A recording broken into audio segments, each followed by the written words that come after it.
le bracelet d'identification lumineux. Premièrement, le bracelet d'identification lumineux a une fonction slap, c'est-à-dire qu'il s'enroule facilement autour du poignet.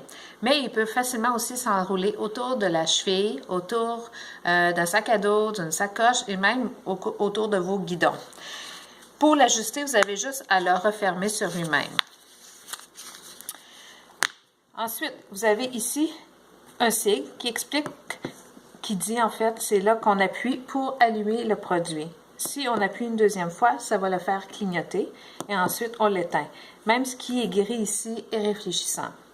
À l'intérieur, vous avez deux bandes d'informations qui sont faites en polymère et qui sont résistantes à l'appui. Lorsque vous écrivez avec un crayon de type indélébile, de type Sharpie, ça ne va pas s'effacer même avec la sueur, la pluie. Donc, vous avez, je vais en enlever un ici, vous avez la section où vous pouvez écrire votre nom, âge, groupe sanguin.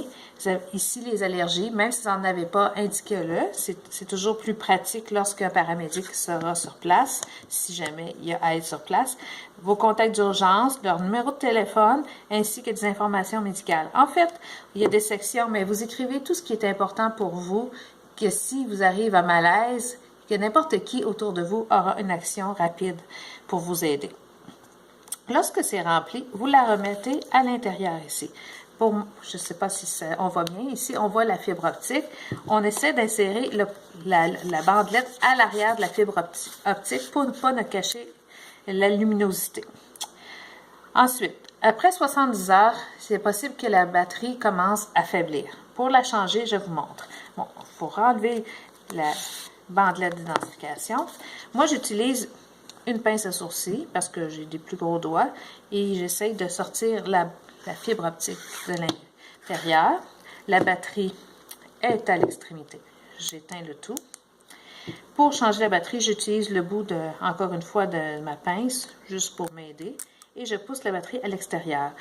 La pile, c'est une CR2032. On la trouve partout. C'est, je pense, la plus commune des batteries qu'on peut trouver. C'est une batterie de montre. Donc, ensuite, quand on la remet, la nouvelle, par exemple, comme celui-là ici, on s'arrange pour avoir le CR2032, qu'on voit le CR2032 vers le haut. Donc, on la insère, on vérifie que ça fonctionne bien. Et pour la remettre, on s'assure que le petit bouton poussoir soit aussi vers le haut ici. Donc, on la remet à l'intérieur. Ensuite, on remet notre bandelette ici, à l'arrière de la fibre optique. On s'assure que le mot tiré soit vraiment visible. Et je pense que c'est tout. Alors, bonne utilisation!